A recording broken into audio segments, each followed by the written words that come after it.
Hello আমার সখী সখাগণ, তোমরা সবাই কেমন আছো?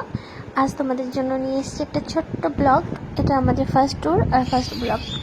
আমরা সবাই আজ যাচ্ছি মায়াপুর। তো আমরা ভোর 5টার সময় বেরিয়ে গেছি। এবার আমরা বাসের জন্য ওয়েট করছি। আমরা এখান থেকে সোজা স্টেশন যাব, বনগাঁ স্টেশন। বাইরে প্রচণ্ড ঠান্ডা। এই ঠান্ডার মধ্যে ভোর 4টের সময় স্নান করেছি, তারপরে আমরা বেরিয়েছি। কি করবো, যেতেই হবে, কারণ আমাদের কৃষ্ণ ডেকেছে যে সখী তোমরা চলে আসো। তো দেখতে দেখতে আমরা বনগাঁ চলে এসেছি। তারপরে এবার টিকিটটা কাটা হয়ে গেছে আমাদের। আমরা স্টেশনে চলে এসেছি, এবার ট্রেনের জন্য ওয়েট করছি। হ্যাঁ, এবার আমাদের ট্রেন চলে এসছে। এবার আমরা ট্রেনে করে যাব রানাঘাট। আমরা এই ট্রেনে করেই যাব। এটা যদি 3 দিন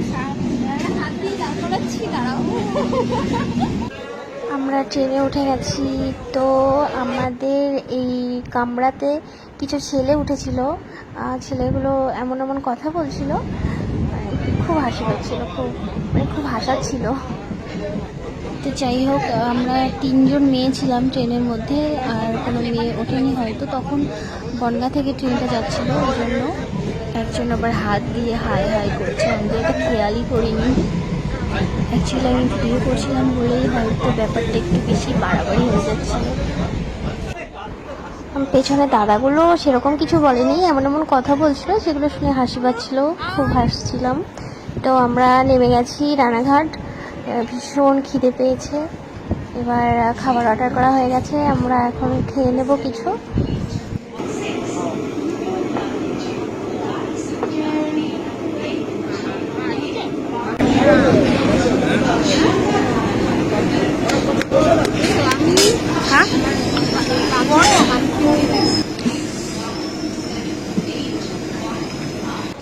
তো গাইজ, আমাদের খাওয়া দাওয়া কমপ্লিট। আমি এবার যাচ্ছি টিকিট কাটতে। তো টিকিট কাটা হয়ে গেছে, আমরা এবার ট্রেনে উঠবো। তো আমরা এবারে যাব কৃষ্ণনগর। তো বন্ধুরা, ট্রেনে প্রচণ্ড ভিড় ছিল, যার জন্য আমি ভিডিও রেকর্ডিং করতে পারিনি।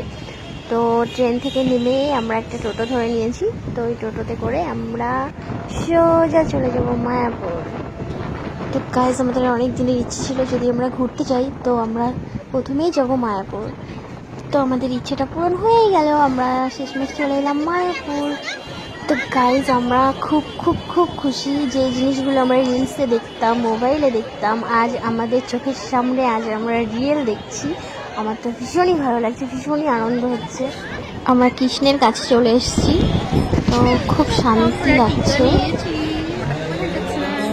তো গাইজ, আমরা দুপুরে যে খাবারটা খাবো আর তার জন্য এখান থেকে আমরা টিকিট কেটে নিচ্ছি, এক একজনের 50 টাকা করে। তো আমাদের টিকিট কাটা কমপ্লিট।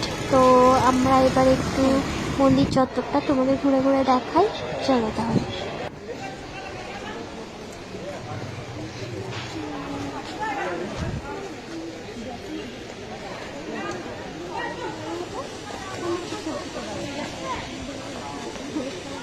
এগুলো ডালিয়া না, আমি লাগিয়েছি দুটো।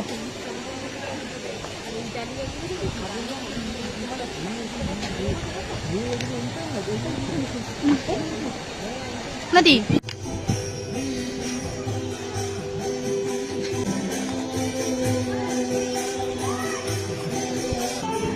তো বন্ধুরা দেখো, এখানে সবাই কত সুন্দর কৃষ্ণ নাম করছে, কৃষ্ণের জন্য নাচ করছে। আমার তো ভীষণ ভালো লাগছে।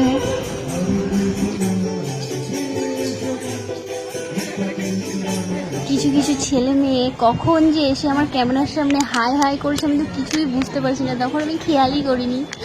যাই হোক, তো গাইজ, আমি আগে ভাবতাম যে হয়তো আমি একাই কৃষ্ণের জন্য পাগল, কিন্তু এখানে এসে দেখলাম যে না, আমার থেকেও এরা দুজন বেশি পাগল।